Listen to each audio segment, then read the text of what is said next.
Vous les croyez plutôt sur les livres d'histoire, mais ils sont bien devant vous, en épreuve de force. Il existe donc à l'Estac quelques galériens des temps modernes. Le lieu du supplice, le chenal du Cam, le cercle d'aviron marseillais. L'aviron fait partie des disciplines les plus anciennes au monde. C'est une discipline qui est très ancienne, à commencer par donc, le canotage dans un premier temps, puis ensuite la pratique qui devient un peu plus moderne, la pratique plus sportive. Ici même au Cercle de l'Aviron de Marseille, l'activité est ancienne de plus de 80 ans, puisque 1923 c'est la première apparition du club ici à l'Estac, et puis la structure sur laquelle nous sommes maintenant c'est depuis 1940. Sport de forçat à l'univers bucolique, l'aviron est une épreuve d'endurance qui se termine à une vitesse dépassant les 10 mètres par seconde. Disposez-vous d'infrastructures pour la pratique de l'aviron en salle? Oui, nous avons un gymnase, enfin nous l'appelons comme ça, avec donc ce qu'on appelle des ergomètres. Donc, nous avons 6 appareils d'ergomètres qui reproduisent en fait le coup d'aviron. Avec lui, nous avons également ce qu'on appelle une machine à ramer. En anglais, on appelle ça un tank à ramer, donc des réservoirs qui permettent également de reproduire l'aviron, la gestuelle, avec un système de miroir également pour que les rameurs puissent avoir un retour de ce qu'ils font. Et se voir ramer, c'est très important pour un rameur parce qu'il va pouvoir justement corriger certaines fautes techniques, certaines fautes de réalisation.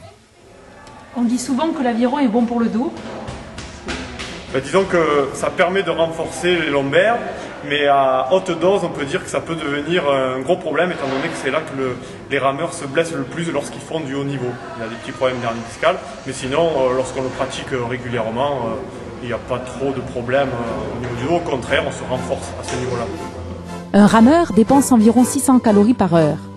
La faute à 40 coups de pelle par minute en compétition et 10 en entraînement. Témoignage de forçat. Cette débauche d'énergie, ça exige une bonne dose de musculation?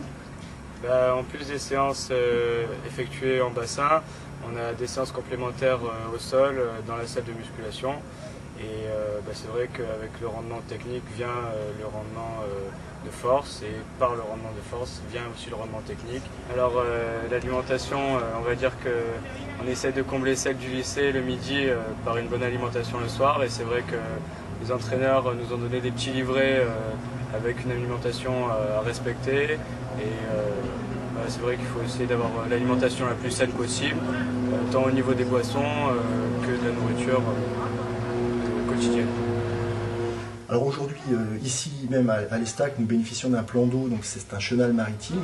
Nous sommes séparés de la mer, de la digue, donc qui nous protège, notamment de la formation des vagues quand il y a du vent. Et ce chenal fait aujourd'hui à peu près 2500 mètres. C'est nettement moins qu'il y a quelques années, dans la mesure où avec l'expansion de la plaisance et des ports dans le chenal, et ici même notamment à l'Estac, c'est vrai que notre bassin a tendance à se réduire. Nous sommes obligés de cohabiter également avec une pratique donc, de plaisance, éventuellement des nageurs, etc. etc.